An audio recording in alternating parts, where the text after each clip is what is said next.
but there were times I had to get him man to man. And your favorite team that you guys love to face in your division? Yours. Yes, sir. Like the game like you play against the Raiders, you might get 3 sacks. When they had Jamarcus Russell, which I did. So I got 3 sacks on them. In the first half, right? Yeah. And I'm ready, and they take Tommy Maddox.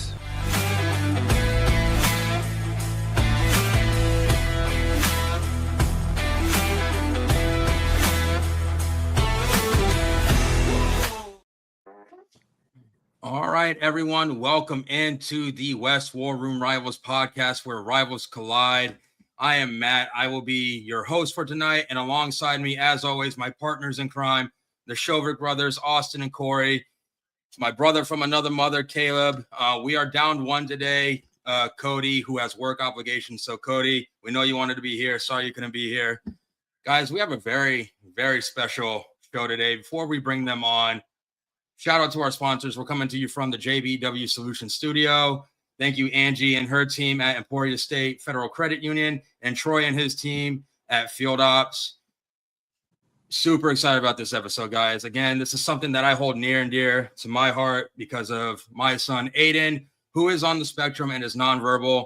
And although different, disorders, I guess you can say, something I can relate to with Garrett with his son, Kingston, who has Childhood Apraxia of Speech. That's a tongue twister, so I'm sorry if I butchered that, everyone. But let's learn about that, guys. Let's bring them on. Jennie Bjorem and Garett Bolles here to talk about it with us. Guys, thanks for having us. Thanks for having us. Welcome. Yeah, thanks for coming on. Again, like I said, we were super excited to have you both on here to talk about this. Something that we all hold near and dear, again, particularly my wife and I. Again, like I said, it's something I can relate to you on, Garrett. Being a father of a child, going through someone trying to find his voice. So again, thank you for coming on and sharing Kingston's story. I appreciate you guys. It means a lot, to be able to talk about my son and talk about his struggles, and to be, use my voice and my platform to be able to create something for him, to be able to help other kids through his story. And then our obviously amazing, most renowned speech therapist, Miss Jennie, that is family to us, not just a friend, but extremely family. We love her dearly. We appreciate her. And who would have ever thought about when he was diagnosed in 2021 that she'd be 15 minutes away from my house in Colorado. So when I saw my extension, God does amazing work. And so we couldn't be more proud to be part of her life, as she's part of ours, and changes my son's life forever. Absolutely. It's incredible, that you guys maintain that great relationship for this long. And Jennie, you've definitely helped Kingston along the way. I know it's probably been a tough journey, and we're going to dive into that. But for our listeners, so the ones that don't know, Garrett and Jennie are friends for 50 weeks out of the year. Last week was not one of those weeks because Jennie is a Chiefs fan. And as you know, the Rising Stars triumphed over the Chiefs. So congratulations, Garrett. Sorry, Jennie, but we accept you in Broncos country. I was in all orange that game. So I was in all orange. I didn't wear any red, except for maybe a little bit of red lipstick, but that's about it. I was literally the very first time in my entire life I've ever cheered for any other NFL football team and the Chiefs. Truly, wholeheartedly cheered, and against the Chiefs. Wow. Yeah. It's just taken 5 years, but it's okay. It's all good. I've secretly won her over. When we first met and I showed up to her house, she was flying the Chiefs flag. And I was like, whoa. We gotta put an end to this. Yeah. And I said, one day you're going to become a Broncos fan. She's like, okay, we'll see. And slowly but surely, I think Kingston's won her over. And then I've won her over because obviously I'm Kingston's dad. So we work good together. Yeah. Definitely shows. When you're done with the Broncos, I'm going immediately back. That's fine. It's all good. Unless we win a Super Bowl, then what are you going to, then you have to love us forever. Yeah, if you're going to the Super Bowl, I'm going to the Super Bowl. So there's that. That's true. Yeah. That's true. You are. That's what I'm saying. Your family. You got to be there. Absolutely. So let's go ahead. Wait. Hold on. I got to back up really quickly because I need to correct my language there. When you go to the Super Bowl, not if. Let's go. See, There you go. You heard it here first. When? See, Austin, I'm sorry, brother, but she's on. turning on the Chiefs' kingdom.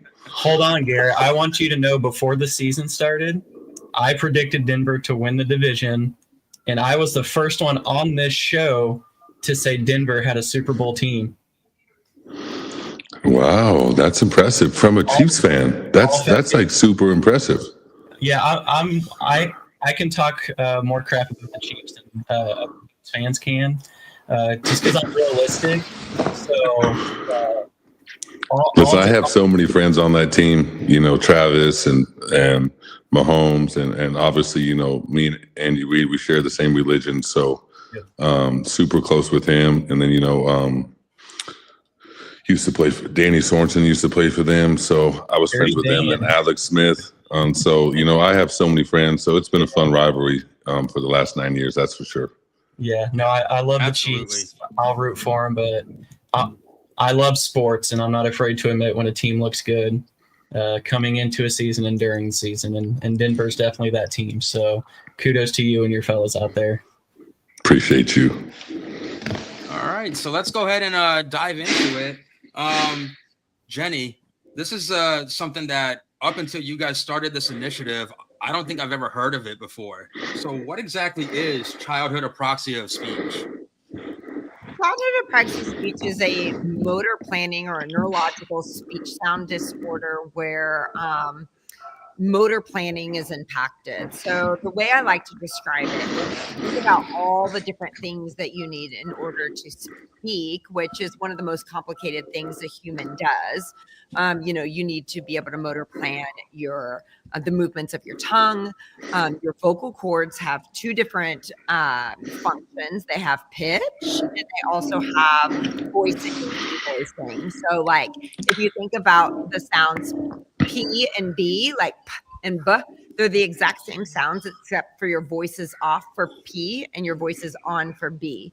So when you're speaking, that motor planning and that timing is very, very fast. Also, we have sounds that come out our nose and sounds that come out of our mouth. And the only way we can motor plan that is using our velum, or the back, or the soft palate.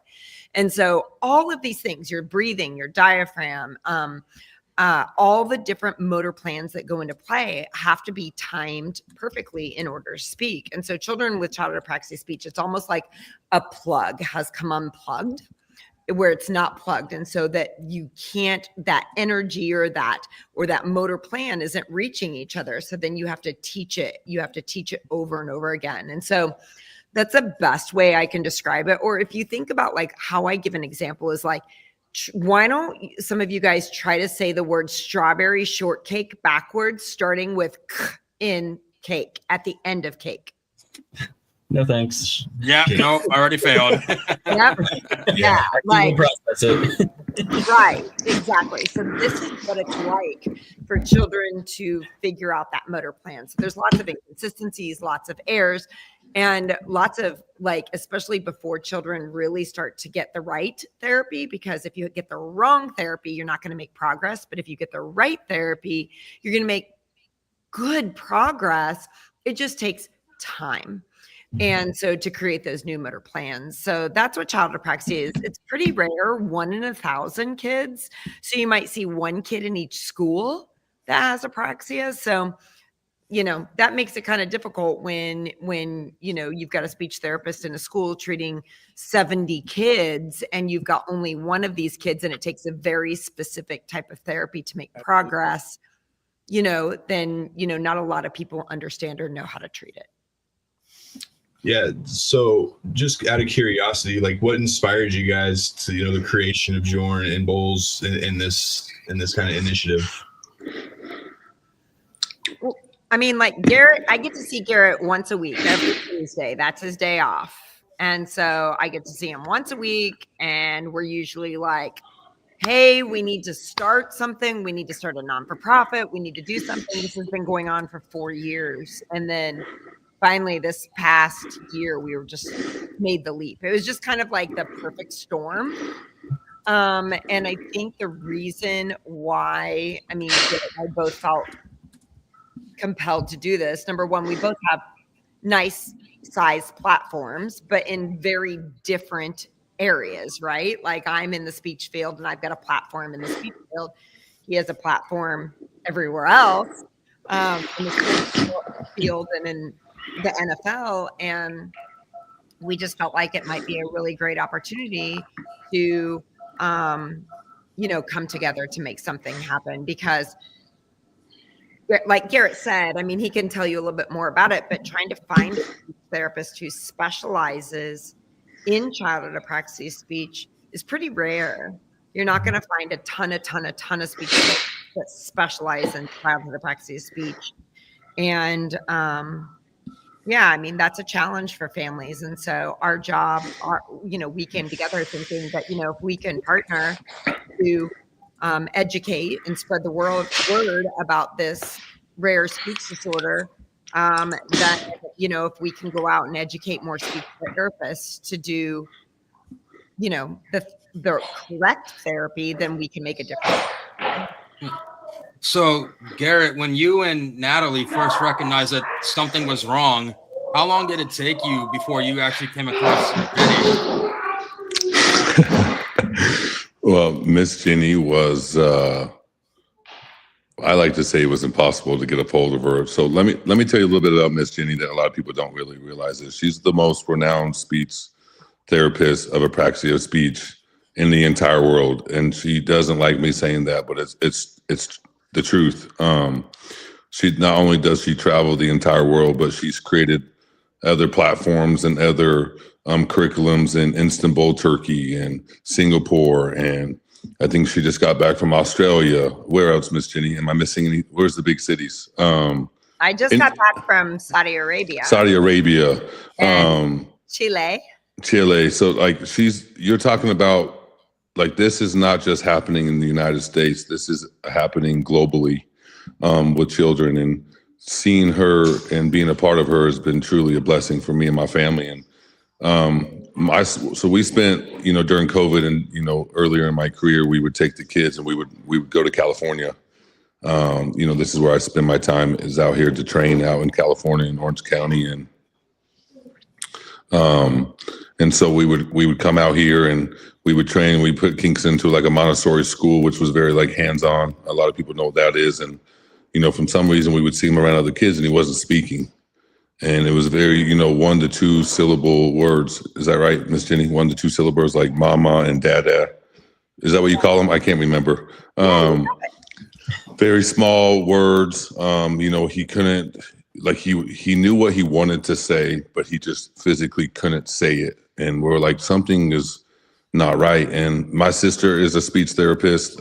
She works with kids with autism up in Salt Lake, Utah. And they had a lady that me and Natalie, in 2020, after I signed my contract, the end of 2020, going into 2021, we took a vacation to Belize, and my mom and my sister took Kingston over to the speech therapist to try to figure out. She's like, I think he might have apraxia, but I can't diagnose him. So when we came home, there was a lady that tests this in the smallest town of Utah called Payson, Utah, which is crazy. It's like a very small town, very farm community, and she, operates a practice there. And so we went. It was like really hard to get into her, but she's always a lady that was like, she can diagnose like autism and apraxia and ADHD and different, learning disabilities. And we're like, okay, well, let's go down there. And she's like, well, if he has apraxia, then I can, diagnose him in 45 minutes. And so we were very lucky that we put him in this school, in Montessori school, because he was actually learning some words. And the scary thing about apraxia is like, you can't diagnose somebody if they don't know a certain amount of words. And so a lot of these kids, they think they have autism and they can't speak, and it's totally not the truth. They just physically can't pronounce the words that they want because the brain and the muscles in the mouth isn't communicating in the proper way, like how we listen and how we hear, where like, we can hear something when we're little and be able to pronounce it. Well, when they hear it,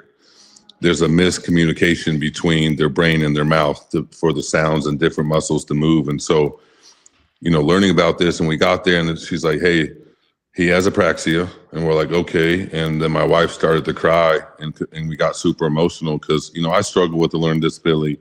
everyone knows my story. I have ADHD and attention issues, and I've struggled with it my whole life. And, it was really difficult me in school. And, I had to learn to fight my way in school and fight my way in, the NFL about learning and communicating. And so I never wanted my son to go through what I went through in school. And so when he was diagnosed, it was really hard for us. But she's like, there's this most renowned speech therapist, Bjorem Speech, Miss Jennie. And we're like, okay, where at? She's like, Castle Rock, Colorado. We're like, what? Like, we live in Parker. So like, that's like less than 15 minutes away from our house. And we're like, you gotta be kidding me. And she's like, but one thing you gotta know is like, she's super renowned. She started a school in Kansas City, which was amazing. She sold it, moved to Colorado, and she was still doing, intensive therapy with a lot of kids that would travel from all over the world to come see her. So they said, it's gonna be really hard to get into her. So we're all trying to text her. My mom, Natalie, was sending emails. And then I was just like, okay, well, you guys do this. If you guys can't get to her, then I'm gonna, use my platform to see if she on Instagram and pulls out my message. And so I guess my mom gets it. And the first thing she says, like, I don't care that he plays football. Like, I care more about the kids or something like that, Miss Jennie, I think. And which I love because she didn't care about who I was. She cared more about what was going on in her practice and the kids. And long story short, she's like, listen, let's just see what he has, because everyone says they have apraxia, but I'm like super smart on this, so I'll know. So let's do it in attention. That's what I love her, so I'm giving her a hard time, but she is so professional in her job. And that's one thing I admire her, is she has a passion for this, just like I have a passion of playing left tackle in football, and, all the different tools of being the best left tackle in football, and how to pass set, how to run block, how to protect your quarterback. Like, that's how she is. She's a left tackle of Apraxia of Speech. She's going to do whatever she does to be successful. And so when we met with her, our house was under construction. So we went to our neighbor's house, which is a very close friend with us. And we did a 4-day session, and this was right between OTAs. And so I didn't go to OTAs that year because it was very difficult for me and my family trying to navigate through this.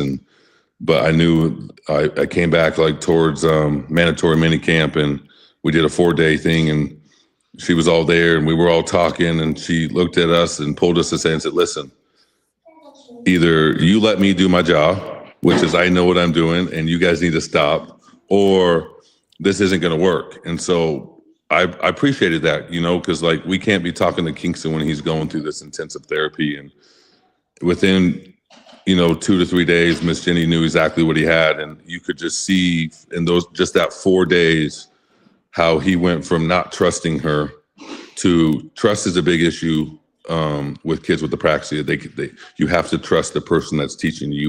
You have to respect them. You have to learn that they have to love you.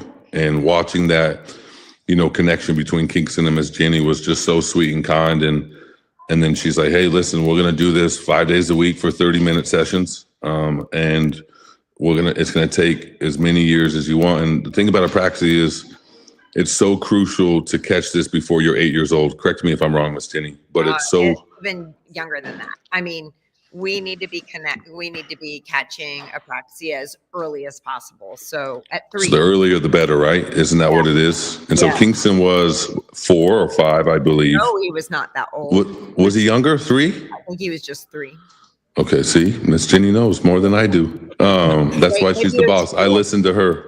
Yeah. 4, 5, 6, 7. So they're learning, 2 to 3 word syllables, like, mama and dada and baby. And like, those are all the words he could say. Like, he couldn't say anything. And watching this happen over the year, it was very difficult for my wife. My wife felt like she was, this was her fault. And, Kingston was born, and he was in the NICU for 4 days. He swallowed amniotic fluid, which we are assuming that that's what apraxia has come from, which is some type of a trauma to the brain. It has to be a serious trauma for that, something, the part of your brain that doesn't adapt. Sorry, that's my sister. That's my daughter playing music in the background. So I apologize.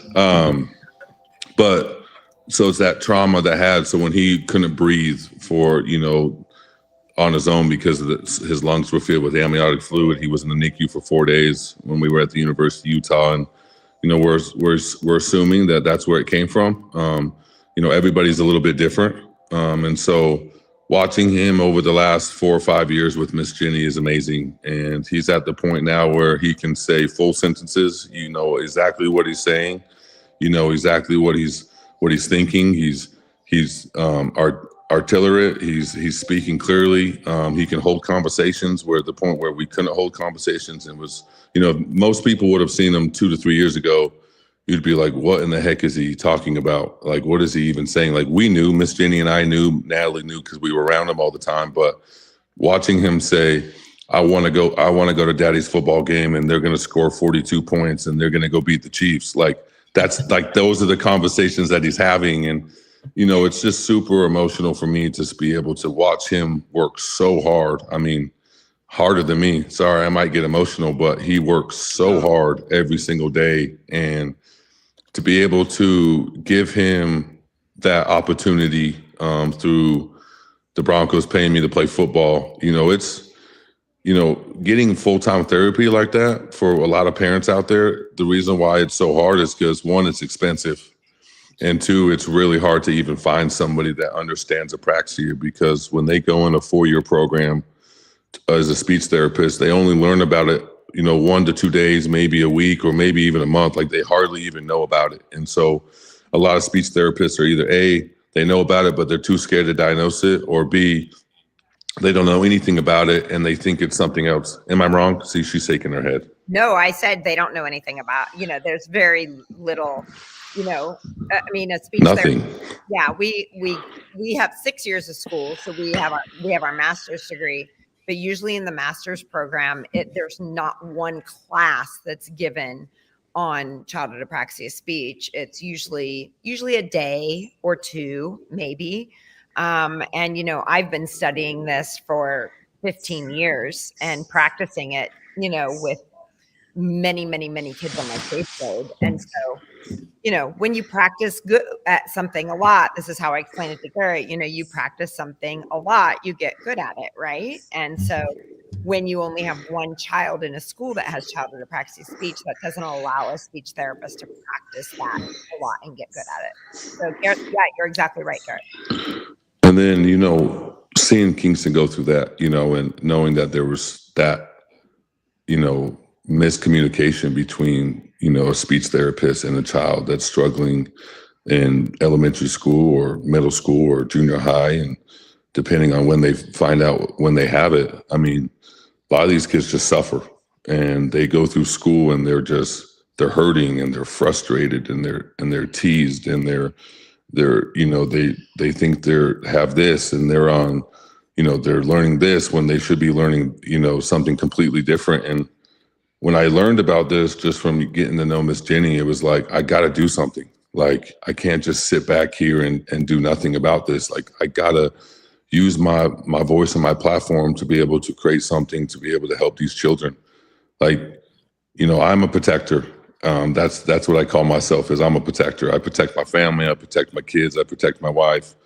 But most importantly, like, I protect the quarterback. And so I was like, what can I do to protect these kids? Like, what can we put in place? And, over the last 5 years, me and Miss Jennie had put our brainstorms together. We were trying to come up with an idea. And then, this last year was so cool when we found out what we wanted to do. And then we launched it in August of the B&B Training Center for Apraxia. And couldn't be more proud and grateful to be able to partner with somebody that's truly more than a friend. Love her dearly, and I'm honored to be a part of what she does to be able to help as many kids as possible. Yeah, that's love that. Thanks for home, man. It's hitting home. Yeah, Matt. Oh, I love that. It's hitting home. No, I'm not gonna cry. You guys can get as emotional as you want. It's all right. We're okay with that. Yeah, my takeaway, Garett Bolles, he's all pro, best left tackle in football. But Miss Jennie, it sounds like you're the superstar. You're the world-renowned speech therapist here. So, that was my takeaway from that.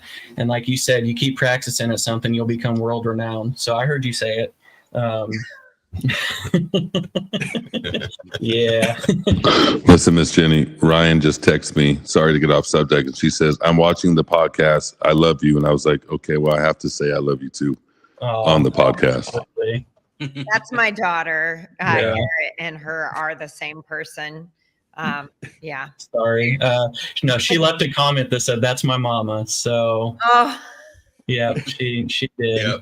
oh, that's my girl. Yeah, that's awesome.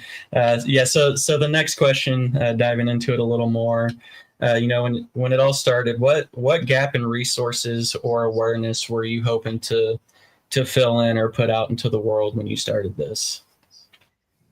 I think that, there's several awesome non-for-profits out there for childhood apraxia of speech, but there are just so many kids worldwide that have apraxia. Even though it's rare, there are so many kids, there's just no way that we can reach everybody. It's not possible. I travel the world, educating speech pathologists on probably the basic levels. 6 hours I get to teach them on childhood apraxia of speech. And then I leave and I come back home and do therapy and run my businesses. But the gap is just, it's education and it's practice, and more education and practice. And so, like I was saying to Garrett, it's like, we could open a school for kids, but I'm in my 50s. I can't see every single child, and I own another business, and I can't see every single child and make a difference in every single child's life directly doing therapy with them. I don't have the time. I don't have the energy. And so I felt like I told Garrett, I said that the fastest and the easiest and the best way to do this is to train therapists. I don't, I think that's the easiest way, is to train therapists. And so granted, we have not had our first training yet. We have our first training in July of this summer, but it had to be the perfect storm. Like, we had to find a location. We had to build it out. We had to have the money to build it out. And then we have to write the curriculum, and I have to hire somebody to help me write the curriculum, and, all coming together to make this perfect storm of, like, making sure we have the center, we have the speakers, we have the therapy room, we have the people put in place to handle all of this. And so, I probably went off on my ADHD tangent. I as well have ADHD. So, but yeah, it's just teaching the professionals is going to be the biggest bang for our buck. And is going to make the biggest impact. So, Garrett and I have a ton of ideas of where we'd like this to go. I think we have to take it one step at a time. Eventually we would love to do some parent trainings where we can bring parents in and really inform and guide parents on what they should look for, what they should ask for, and things like that, and how they can immediately help their children at home, what to do, what not to do. And so we've got lots of ideas, but like I said, we are taking this one step at a time to make sure that we're successful, looking at it from a bigger picture. Yep. That's awesome. Absolutely. Man. That's super cool to hear. And I know you said you're taking it one step at a time, but where do you want to see yourself in the next 5 years as far as the initiative goes? Well, we're definitely, we've got an awesome board. We've got a family of Garrett's that's on our board. McKinley's on our board. We've got another set of parents that have a child with apraxia on our board. We have a literacy specialist on our board. And then our director of education, Brianna Waldrop, she is also an apraxia specialist. So she's in Dallas. And so, we're trying to put the people in place, number one, that can make things happen, but also, we're going to have to fundraise. We're going to have to raise money in order to make this happen. The time that Garrett and I have spent on this has been 100% volunteer. And our staff has been 100% volunteer.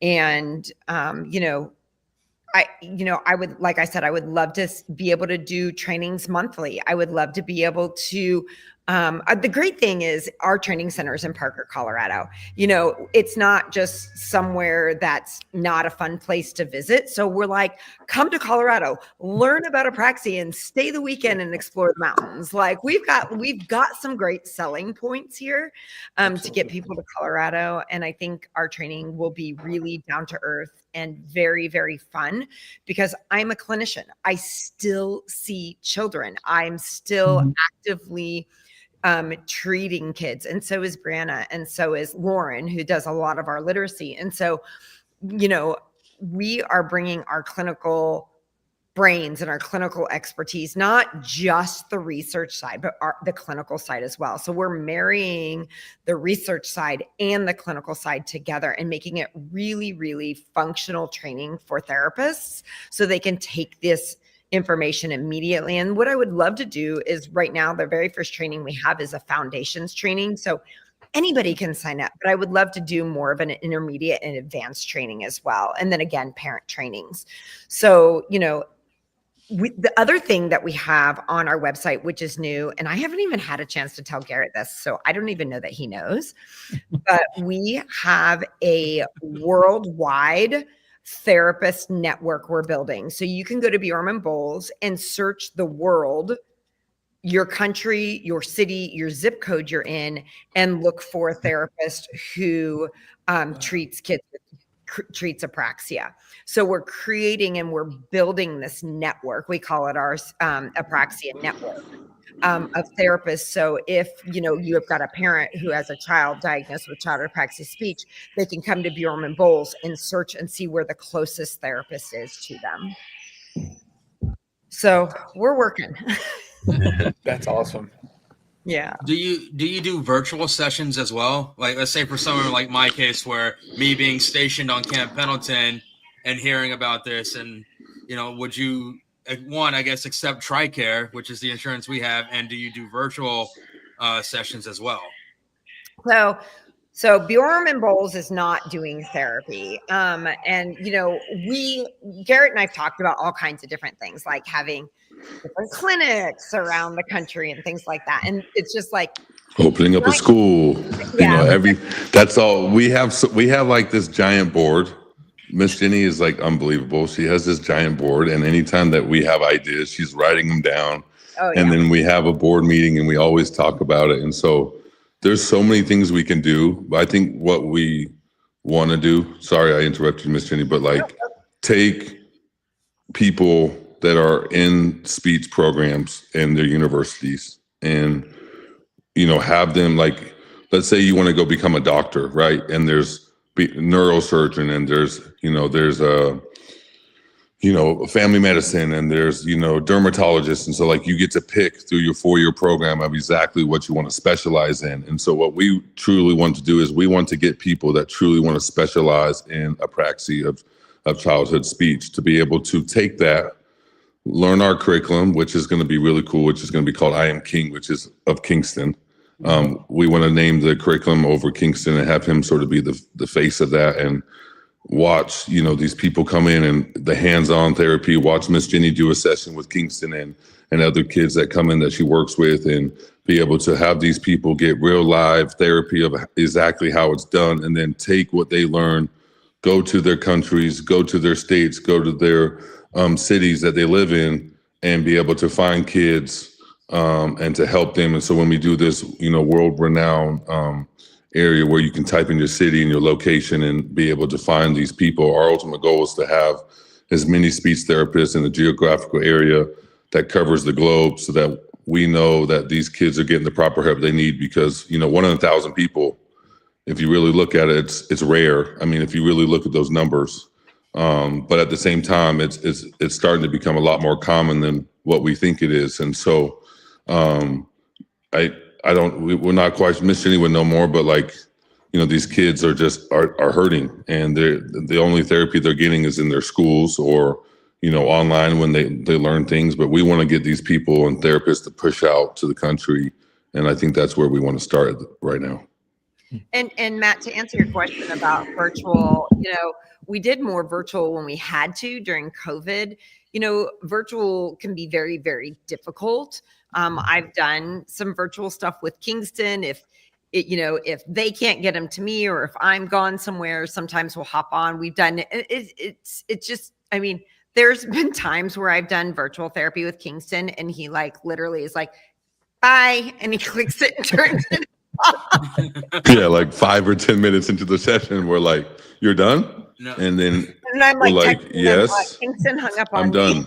me. And then we find out we were like, "Kingston, no, you cannot hang up on Miss Jennie." But what's interesting and fascinating is like when the kids know when they're done. Like you watch a session with Miss Jennie and it's so intense and their brain is working so critical, so hard. And, they're, getting every ounce of that brain, grasped into what they're learning, that when they're done, they're done. Like, that's why it's not an hour session or 45-minute session. Like it's a get to work 30-minute kick Kingston in the butt session. And when he's done, like he's exhausted and he's tired. And not only does he go to school from 8:30 to 3:30, and then, he's also getting therapy in school that Miss Jennie has, we brought her in to be on Kingston's IEP and be able to work with, the people there at school, which, we're very grateful. The school that he goes to is extremely smart and unbelievable at what they do, which is not how most schools are. I'm not quite sure why we got so lucky to be able to be in a school with that, but having Miss Jennie to apply and make sure he's getting to work there, and then going to Miss Jennie at from 4 to 4:30 Monday through Friday, he's exhausted, and then he goes to practice, and then he comes home and all he wants to do is eat food and go to sleep. Like he works so hard. And so what Miss Jennie was saying is like the online therapy, since it's such an intense therapy that it's hard for these kids to get what they need because they're trying to stare at a screen. Miss Jennie's trying to talk to them. They're doing different games and different things, and it's just so much for their brain. And so I think some kids it has worked with you, right, Miss Jennie? Some kids it works, but it's not the best. Everybody, but it's not ideal, but it's better than nothing. And I always, especially for younger kids, you have to have the parents there and available because you're doing a lot of parent training. And, it kind of just depends on the therapist, what insurances they take and where they're in network with. And, I did that for years. I owned a private practice in Kansas City for 21 years. And currently I only have 3 kids on my caseload. And that just keeps me helping kids. That keeps my clinical skills relevant. But also I'm not in network with any insurances right now. But it just kind of depends on the therapist that you find. And here's the other thing is that a lot of insurances will only pay for 40 sessions a year or 30 sessions a year or 25 sessions a year. And, for kids with childhood apraxia of speech, we recommend, a minimum of 3 sessions a week. And that's just sometimes not possible. So that just makes it kind of hard. It makes it hard for families that don't have the financial capability to pay for outside therapy. It makes it hard for when insurance, is making decisions for families and for children based on their diagnosis, and they're not getting the amount of therapy that they need. So yeah, I'm sure, Matt, you've probably dealt with some, insurance type restrictions, even though TRICARE is really, really good. We're just always going to kind of battle that. It's just what we have to do. Yeah, no, I definitely understand. My son was getting speech therapy through the San Diego Regional Center. And once he turned 3, he had aged out. So everything was kind of coming out of pocket. And Garrett, you had said it's expensive to get, he was going through speech therapy, occupational therapy, physical therapy, ABA. So all this was kind of TRICARE was only going to cover so much. So, I definitely understand where you're coming from.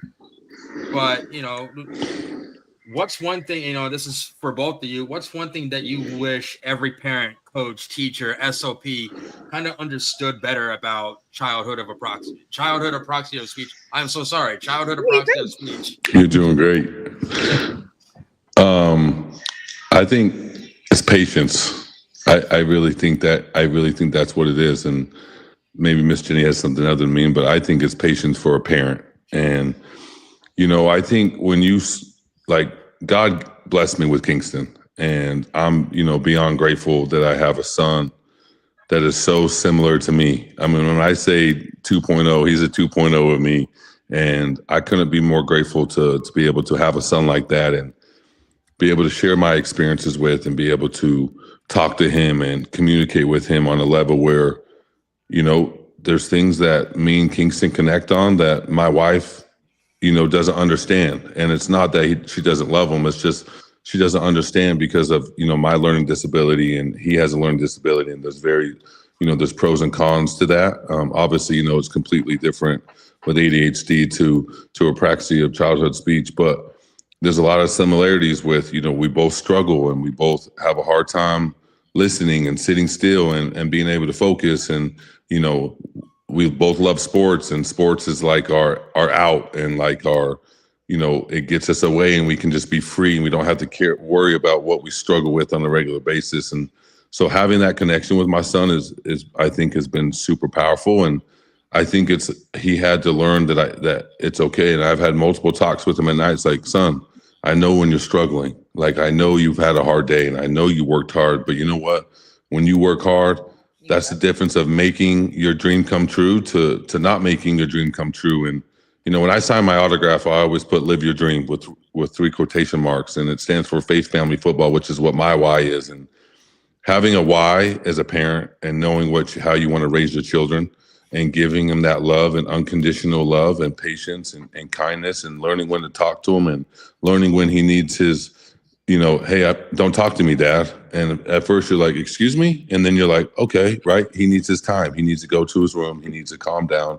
He'll come talk to me when he's ready. And at first that was really difficult because he would just scream and leave. And then over time, it's like, okay, I got to respect him space. And that's just a kid with childhood apraxia. Or when he says words in public of like she's got a big butt, and you're in Walmart and Target, and you're like, oh my goodness. But it's like, as a parent with childhood apraxia, you know, when you have a son or a daughter that suffers from that, it's like, I'm so happy you said that word because that butt is so hard. But let's not say this in public and go around telling everybody that they got a big butt. But at the same time, it's like, only people that have a son or a daughter that has apraxia of speech, or Miss Jennie that works with these kids, understands that they're going to say words, or when they swear and they say, you know, shiz dang in hell, like, and it's like those words, and you're like, okay, son, well, those words are so hard for you to say, but like, I'm so proud that you're saying these words, but we can't say these words. And so, but it's so funny because when Miss Jennie comes home, or she'll send us a video and say, I promise you I did not teach him this word. And it's like, listen, I don't care what word you teach him or what word he's learning. He's learning words, and he's gaining a vocabulary that is his, and be proud of it and own it, son. Like, this is who you are. Like, you suffer from apraxia, and that's okay. Are you going to be successful because the hard work you put in? 1,000%. And don't give up on your dreams, and don't let kids, you know, I think one thing that I learned about growing up is you got to stand up for what you believe in, and you have to own it, and you have to believe it. And as a father, all you want is your kids to be successful. That's all you want in life. And these kids that suffer from, you know, from ADHD, or especially kids with apraxia, is like they're shy and they're nervous, and they want to shut down, and you have to train them. Like, you know what? Be proud of what you're saying. Like, and they get frustrated because kids don't understand what they're saying. And so we had to train all these people that are around him that understand him and love him. Like, you can trust Miss Jennie. You can trust, you know, Jace at school. You can trust your football coach. You can trust these things. And as a parent, that's difficult to go tell his football coach or basketball coach, hey, you know, my son's going to learn differently. This is similar things. And people look at us like, what in the world? And then all of a sudden they understand what it is. And it's been so cool to just be able to be there for him, or like, hey, Kingston, say your name. And at first he would never say his name, right? Mr. Like he would never even want to mention his name. And then all of a sudden he's coming out and saying, no, my name's King. Now he's saying Kingston. And it's just so cool. But that's what it is to be a parent, is you want to give your kid a voice and a platform. Just like the Broncos did for me to be able to create my foundation. And just like Miss Jennie's giving Kingston a voice to be able to live the I Am King life and be able to help kids and to be, that spokesperson person. Who knows what's going to happen with our, how big this B&B is going to go, but he's going to be able to be one day, be an 18, 20-year-old person and be able to come back here and be like, you know what, I am the person that started this, and I gave him this platform to be able to run with it, and he can be a spokesman for so many kids for the rest of his life, to be able to bless them and to give them the ability to, like, you can do this, you can overcome this. And that's all you want as a father and as a parent. Yeah, I think that's amazing. Absolutely. I think Garrett nailed it on the head. 1, patience. 2, growth mindset. Garrett, you've heard me say it over and over again. Children have to have that belief in themselves within them. And I get after Garrett sometimes. I'll yell at him and be like, Don't say good job. I'll tell you that right now with the kid with practice. You cannot say good job, because Miss Jennie will jump you down the throat. And because at first I was like, wait, you can't tell my son good job that he's saying a word. And it's like, no, because you want him to be able to know that he can say that word. So if you say good job, and it's like you're rewarding him for saying a word, well, you also want to be a proud parent, but you have to have that counterbalance of like, okay, son, well, we want you to say this word, you're going to say this word, and this is what you should be saying. And so, right, Miss Jennie, is that right? Yeah, I want him to be able to tell himself good job, or tell himself that he's proud, or be able to say, you know what, I can't do this yet, but when I work hard, I learn new things. And when I work hard, my brain grows. And when I work hard, I am successful. And so rather than an external validation, we want children to build that internal validation. And so that's probably my biggest piece of advice, rather than, telling a child externally, asking them questions or talking to them or telling them that, that must feel really good that you're able to say that now, or helping them realize how they feel inside about themselves and grow that growth mindset, or that inside growth, rather than rewarding them from the outside in. And so that's where I really try to train. Garrett told me this past weekend that I told him, no, you can't say that. Like the very first day I met him. And then I was just like, I can't believe I said that. But I probably can believe I said that. So That's all good. Those are all really good ideas, Garrett. You ran with it and was perfect. So we're going to transition a little bit. I know we're cutting in a little close on time. So Jennie, we got a couple questions for you. And then Garrett, we have a few for you. And then our sponsor, Jeff from JBW Solutions, he's going to get on, say his thank you, and then we'll get you guys out of here. So, Caleb, I think you got the first question. Yeah. So, how does the therapy differ from other disorders? Oh, and before I finish the question, sorry. It's been really beneficial so far listening to you all. I have a 19-month-old daughter, so this has been incredible. Really, just the advice and stuff, man. It really has been great so far. But anyways, sorry, I guess I'll repeat it. How does this therapy, how does it differ from other disorders? I think the biggest thing is that, when a child has a speech sound disorder, a lot of times therapists will focus on the sounds a child cannot say. So they'll go in and teach a child how to say those sounds. Whereas children with childhood apraxia of speech, we're teaching an entire motor plan. So we're not necessarily focusing on sounds a child can't say. We're going to probably take the sounds they can say or expand their sound repertoire and then teach them how to motor plan through it. So it's just a different approach. And that's what makes it so important, is that if you don't take that correct approach, then the child's not going to make progress or make the progress they could be making without the correct approach. That's awesome. That is awesome. So what advice do you give to families who feel overwhelmed or unsure after a child receives that diagnosis? Don't Google it. Don't Google apraxia. My wife is watching this, honey. You hear that? Do Stop not Google. Googling things. Stop Googling things. You know, finding somebody who specializes in something. This is what I always say when I'm presenting. I say, I'm not going to take my child who has a broken leg to their pediatrician. I'm not going to take my child who has a broken leg to the eye doctor. I'm not going to take my child who has a broken leg to the dentist. I'm going to take my child who has a broken leg to an orthopedic, right? So childhood apraxia speech is so specialized that if you don't feel like you're able to, if you don't feel like you're getting answers that you need, find a specialist, at least initially, to help you and guide you of where you need to go. And that's, you know, Garrett hit this point a little bit earlier. He's like, you know, when you go to school or when you go to a doctor, you go to a specialized doctor. We just don't have that in this field of speech therapy a lot of the times. When a school-based speech pathologist works in a school, many times they're a generalist. So they treat stuttering, they treat literacy, they treat language, they treat feeding, they treat speech sound disorders. So we have the very, very, very wide field, and we're expected to know a lot about a lot of things.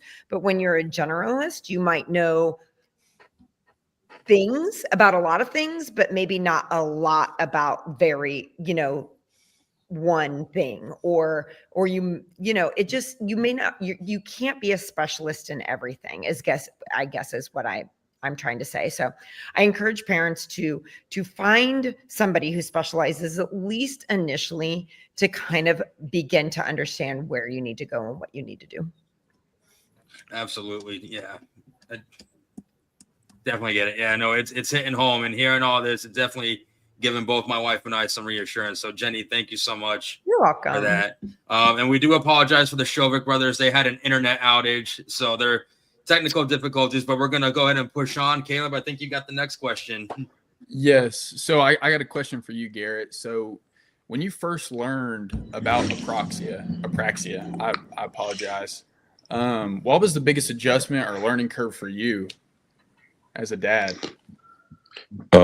That's a good question. I think learning patience. I had to learn some patience and know, like, you know, I think the learning curve was for me is my son ever going to be able to speak? Like, is he ever going to be able to hold a conversation?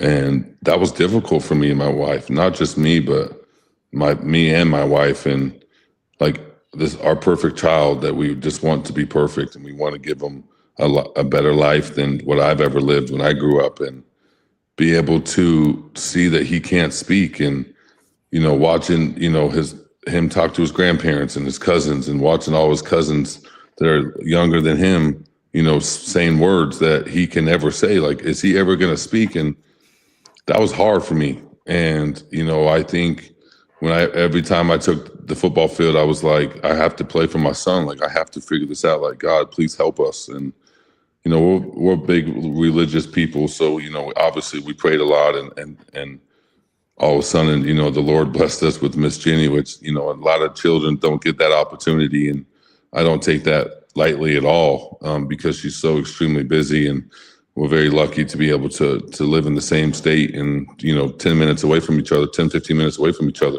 Now it's probably closer that she moved. It used to be a little bit farther away. It's probably more like 10 minutes now. But that's what it is. It was a hard pill to swallow. And I think it was just that patience game of going, you know what, we have to trust this process. And we have to trust Miss Jennie. She's telling us this is how it's going to be. This is how he's going to talk. These are the words that we're learning. And, you know, over years, he went from, you know, 5 words to 50 words to 100 words to 200. What's he now? Over 300 words. 1,000 words is probably what he's at now. I mean, he's just saying all these. 1,000. He's got thousands of words. It's crazy. And For now 2 years ago, I remember got a sticky note, and he's like, my goal is to say 272 words, Dad. And I'm like, that's your goal. And then all of a sudden it went from 272 to 1,000 words within 2 years. And it was just so cool to be able to sit there and be like, you know what? God is good. And my son's going to be able to do this. But not only that, but I'm like beyond grateful that I have an income to be able to provide for my son. And I think as a parent, you realize, you know what? Whatever money you have, you want to give it back to your children. And it's just what Miss Jennie said. Like, if he has a broken arm or a broken leg, you're going to take him to that specialist. You're going to take him to the best specialist. And that's what we had to do. And I tell Miss Jennie all the time, like, it did not matter what I had to do to get Miss Jennie on our team. Like, it did not matter. Like, if I had to knock on her door, pop her tires or whatever I had to do to like get her to like come talk to us. Spray paint my yard in orange and blue. Yeah, like, take a paintbrush and paint the whole lawn or whatever it was. Like, I had to get her on my team, and that's what you want as a parent. Is like, no matter where you are, if you're listening to this or you're wherever you're at in the world or in the United States, like, you have to have that passion to be and trust the process and know, like, there's always light at the end of the tunnel, and you have to embrace it and you have to enjoy the process. And watching him just from where he was to where he is now is just a blessing, and we couldn't be more grateful. That is incredible. So, like I said at the beginning of the show, Garrett, this is kind of something like I can relate to you on. It may not be Apraxia, but my son is still struggling to find his voice. And like you said, watching him grow and like he's starting to make more sounds now. And his journey, he can actually look at me and babble. I don't know what he's saying, but I know he's trying. To see that, it's a rewarding feeling as a parent, But what would you say to dads or parents who might be unsure about their child's communication journey? You have to love them. I mean, you have to truly love them. And, me and my wife, we always said, like, there's a lot, maybe it's just me, but like, God blesses you with children for you and your wife or any parent. They bless you with a child that only you will be able to connect with, and only you will be able to have this unconditional love for, no matter if it's, autistic, if it's, Down syndrome, if it's a kid with apraxia of speech, whatever it is, like, God gave you that ability to be able to have a child and to be able to be blessed with it. And you have to own that, and you have to respect that. And I love being a dad. It's my greatest gift, and my kids are everything to me. And it wouldn't matter if they were in a wheelchair or if they had one arm or no legs. Like, it doesn't matter. Like, I love my kids so much that I would do whatever it takes to be able to bless them with whatever I need to bless them with. And, fortunately, God blessed me with a significant income again to be able to provide that, to give them the best resources and the best doctors and the best school systems and all these things. And to me, we always teach our kids, like, we're going to live this lifestyle that so many kids in this world don't get to live. But what we're going to do is we're going to give back to the kids that don't have this lifestyle and be able to bless them with our income that the Broncos organization has given to me to be able to help as many kids as possible. And if it's help them with speech, if it's the school that we opened up and we have, I'll be able to donate money to be able to help kids get the proper help they need, whatever it is. Like, me and my wife have decided, like, we're going to do whatever it takes, because God blessed us with Miss Jennie. And now that we have her on our team, we want to get back. And that's where this whole B&B started, was like, I'm going to do this. And we're going to do something to be able to get back and make Kingston the front of it. And it's been so cool. And, we obviously, what Miss Jennie says, we have another family that's on our board, and they have a son named Hunter. I think I can say his name. You can. If not, okay, good. Well, Yeah. he's a really close family friend of ours, and his two parents, I mean, I'll just give you a little rundown of their story, but they moved from New York City. They both had jobs in New York City. They met Miss Jennie through Instagram, and they were DMing each other, and they literally moved 3,000 miles, right? 3,000 miles from New York City all the way to Colorado to be able to start new jobs and be able to start a new journey and to live there and to do whatever it takes. And that's the passion that you have to have as a parent, is it doesn't matter. And if you have to move, if you have to give up, if you find a new job, like, God is going to be able to bless you if you're willing to accept his journey and willing to accept his challenges that life gives you. And life sucks sometimes. It is what it is. It does suck, and there's different challenges and there's different things that you have to navigate through. But if you trust the process, then God is good, and you'll be able to overcome any challenge that He's given you. Absolutely. This has been an incredible journey, guys. Thank you so much. We got one more question for you. Then we're going to bring our sponsor, Jeff, on. He's going to thank you personally, and then we'll get you guys out of here. Again, this has been an incredible show. Garrett, I appreciate you sharing Kingston's story and everything that you and your wife, Natalie, went through. Jennie, again, we appreciate your time. It definitely is hitting home, and I can't thank you guys enough. But to wrap it up, what is one thing that you hope the people listening to the show? Hi, Araya. This is Araya. Hi, Do you want Araya. to say hi? Yeah. Hi. Hello. This is my sweet daughter. The star of the All right. show right here. The guest of honor has arrived. Wrapping it up, for the people that are listening to this show, what's one thing that you both would like them to take away from this episode? Oh man. That's a tough question. Garrett, you have an idea? You want me to go? Yeah. I think knowing, dang, that is a tough question. I thought I had what I wanted to say, but just, like believe in yourself and believe in who you are and your work. Like, I think everyone comes from different backgrounds, different races, different religions, different countries, speak different languages. But one thing that we all have in common, that we should all have in common, is we got to love each other and we got to respect each other. And being part of Miss Jennie's life and watching her and her children and being a part of, her husband, Jeremy, and her life, and watching them raise their children, and had no idea that me and Ryan would be best friends and, text each other nonstop, and having her look up to me means the world to me, and being able to know, like, she has ADHD and I have ADHD, and that we can connect and love each other. It's like, no matter what you have, right? And no matter what you suffer with or struggle with, like, you can overcome anything. And I think it's all about the mindset that you put yourself into. And like, yeah, I play football and it's all fun and dandy to get on the gridiron and to go, smash my head again and be able to have this wonderful 8-game win streak. But at the end of the day, like, if you took football away from me, like, I am who I am because of my voice and my platform. And I'm going to do whatever I have to do to provide for kids that are just like Kingston. That's my passion. And I tell Miss Jennie every day I love her so much, because it's just truly is remarkable to watch what she does and is given, and watch how professional and amazing person she is to be able to create not only, that kid is adorable. And this is my son, Aiden. Is that frog jammies? That's unbelievable. Those are dinosaurs. Can you Dinosaurs. say hi? Can you say hi?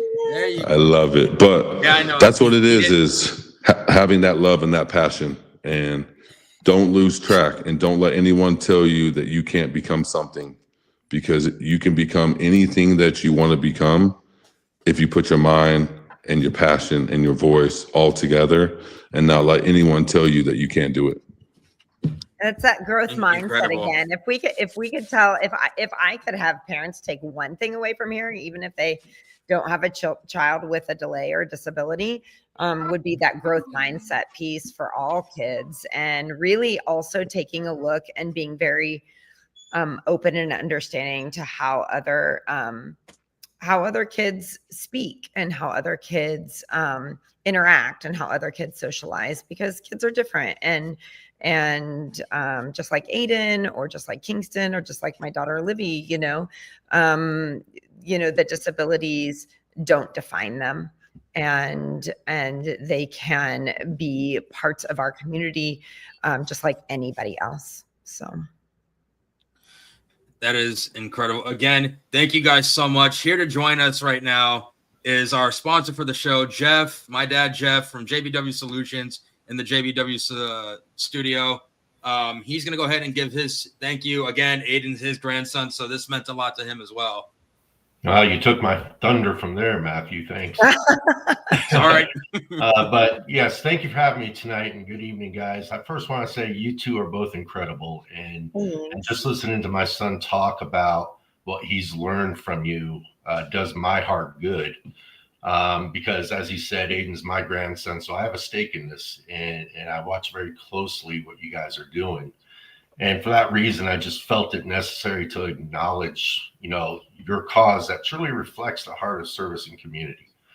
That's one thing we look for at JBW Solutions. And so, Jennie and Garrett, your dedication to helping children with childhood apraxia of speech by educating therapists, supporting families, and expanding access to critical resources is truly inspiring and worth our gratitude.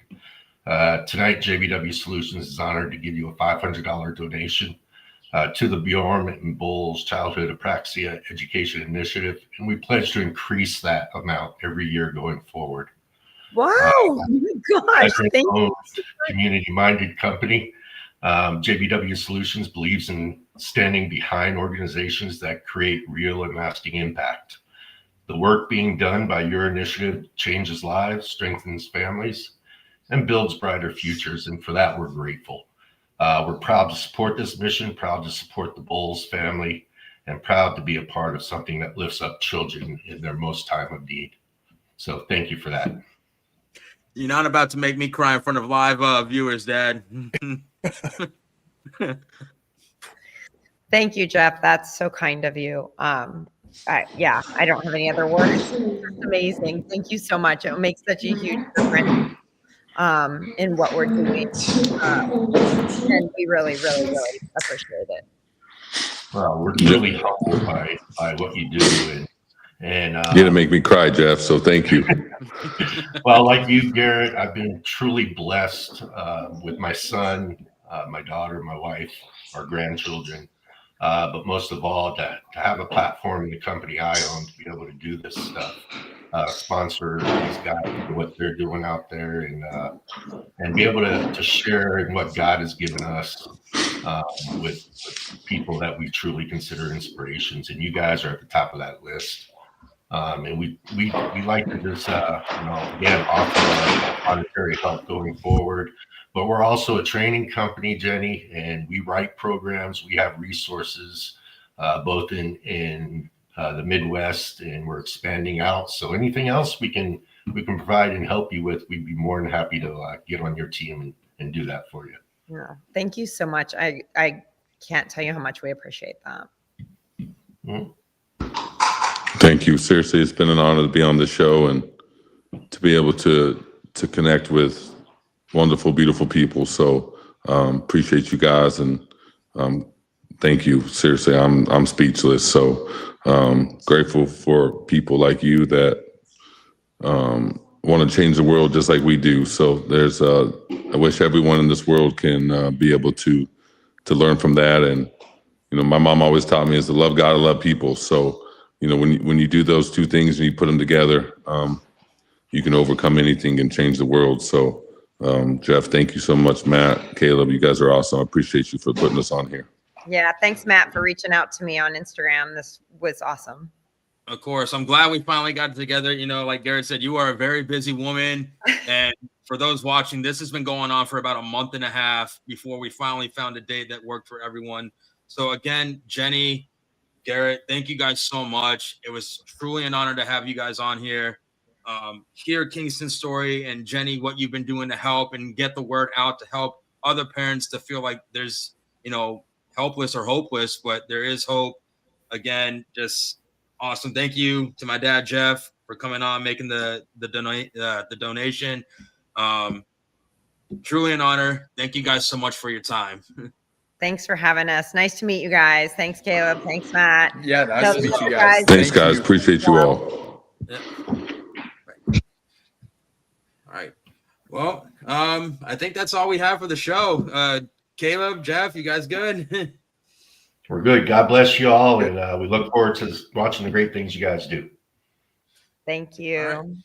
All right, everyone. Thank you so much. Thank you to Garrett and Jennie again. Also like to thank our sponsors, Angie from Emporia State Federal Credit Union, Troy from Field Ops, again, Jeff from JBW Solutions. We are at the JBW Solutions studio, and our affiliated partners, the Beard Club, Shank It Golf, and Badger Barrow Grills.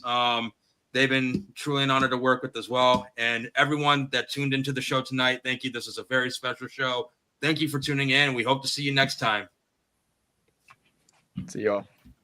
All right. Thanks, guys. Yeah, thank you.